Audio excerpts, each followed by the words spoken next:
Hey everyone, as requested, I've had a few people request a video to do with parametrics. So the way I structure a lot of these videos is I'll do different series, right? So when I have heaps of videos, I'll be put into playlists for like different topics like algebra, geometry, calculus, parametrics, right? So what I thought I'd do for a parametrics is I'll teach you the process for most of the basic standard questions, right? Because I found all the standard parametric questions, you should have 4 basic steps you have to follow. So the question we've got here is the point P and Q lie on x squared, so that parabola, right? Then we're told the tangents from P and Q meet at T, right? If the angle between the tangents is 90 degrees, prove that T lies on the directrix. Alright, now when answering any parametric problem, not just this one, step 1 is you've got to draw a big diagram. Now I put an emphasis on big. The bigger the better. I should make a note here, minimum half a page, right? The reason we want a really big diagram is the bigger the diagram, the clearer we can visualize the situation. If you draw a piss weak diagram like this big, you're not going to be able to see all these angles and lines where they meet. So half a page minimum, whole page if the problem's complicated and got a lot of lines, but at least half a page, most general problems. Alright, so we're going to draw a diagram depicting this question, right? You've got to be able to visualize this question on paper. If you can't do step 1, you're most likely not going to be able to do the question. So step 1 is crucial. Step 2, now most of these parametric problems will involve finding the equation of tangents, normals or chords, right? Now, if you're not sure on how to do that, I'll make a different video on how to find equations of tangents, normals or chords on the step-by-step process for those. But that uses a bit of basic calculus and coordinate geometry. So once we have equations of chords, tangents and whatnot, what you'll need to do now is to find specific points of interest. Right? So in order to do that, we're going to combine algebra and different coordinate geometry formulas, like midpoint, distance, gradient, right? And we're going to find the coordinates of every point of interest the question asks for. So once we have the points of interest, what we can do now is we're going to use any given condition in the question or different conditions we've proven now to answer what the question actually wants. An example of a given condition is the angle between tangents 90 degrees. That's a very important condition, right? We'll come back to that later when answering step 4 on what that condition tells us. So if we start off, we're going to draw a big diagram here. Right, so we've got a basic parabola. Right.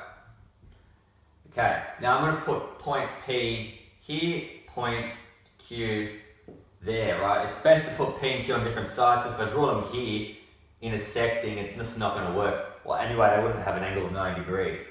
So tangent is a line that just touches at the point. Now obviously I haven't drawn the scale because this angle is meant to be 90 degrees.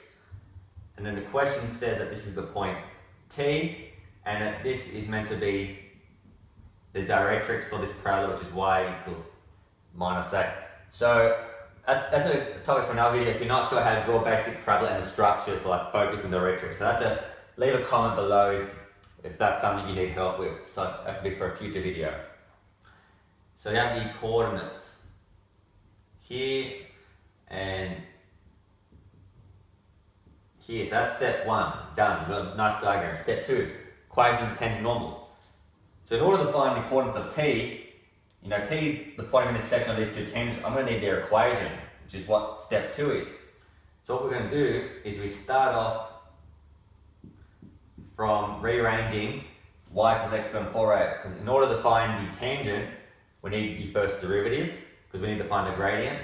So if this goes over your head, make sure to leave a comment on that so I can explain it in a different video. I'm assuming here you've done basic calculus and found tangents before. Alright, so that equals x on 2a.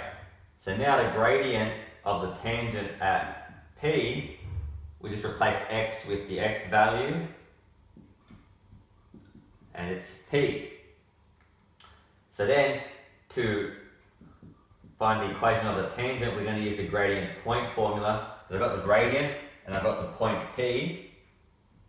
So I sub that in. So now we're just using quantum geometry formulas, and we're going to use a bit of algebra now to expand brackets and collect. So I'm bringing this minus over here to become a plus.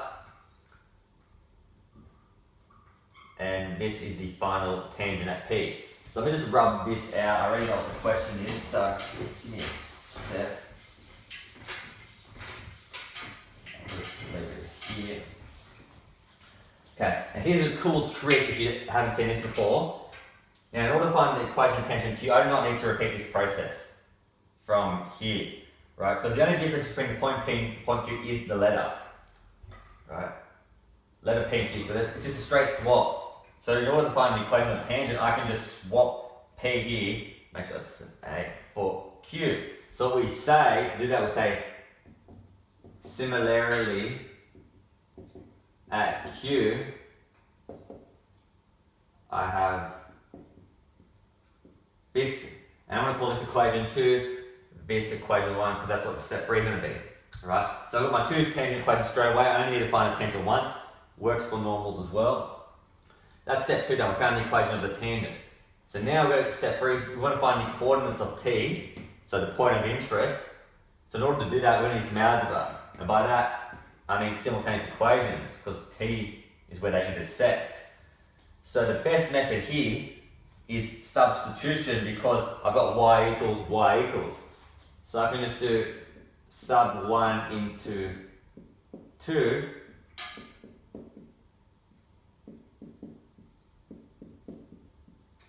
And there. Right, so this is now a basic like year 8 level type algebra question. We're solving for x. So I bring all the x terms to the left side and all the non-x terms to this side. So just on that note, if you want a video on solving different types of equations, make sure to leave a comment, because I am in the process, or later we'll be writing a book on solving different equations, step by step, like using this mythology. Here, we're solving for x so we can factorize it out. I'm going to skip 2 steps here. Now, if I take a out, I'm left with p squared minus q squared, which is a difference of 2 squares. So I can factorize that straight away. The reason I'm skipping a step here is because by the time you're actually at this level, you should be able to see those things, and you don't need to write every step, right? The key is to know what steps to cut out to save time. So these cancel, and that's the x coordinate of t. Let me just quickly rub this out. So now to find the y coordinate, we're just going to sub into equation 1. So y equals, so it's px, so it's p times that minus 8p squared. Again, we're going to expand the brackets here.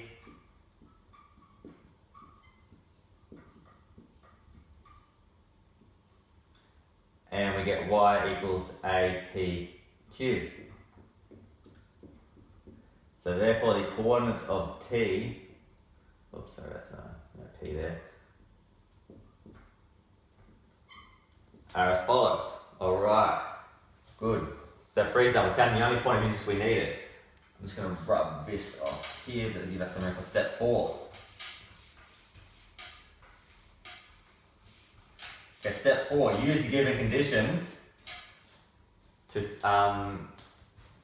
and combining algebra and quantum geometry to prove a result. Now, we want to prove that t lies on the directrix if this angle is 90. So what that means is, for t to lie on y equals negative a, I need apq to equal negative a, right? And this is actually, by writing this, I'm actually using one of my unique strategies that I am writing a book on about, but because what that means is, if we cancel out, this is what I need. So in order for t to lie on y equals negative a, I need pq to equal negative 1. So what strategy I'm using here is I'm basically dissecting the question and writing down what I need to, target I need to prove in order to do this question. So now the condition, they're 90 degrees. So since, let's say tangents are perpendicular, gradient at P times gradient at Q equals -1, right? That's just the chord geometry formula for the gradients.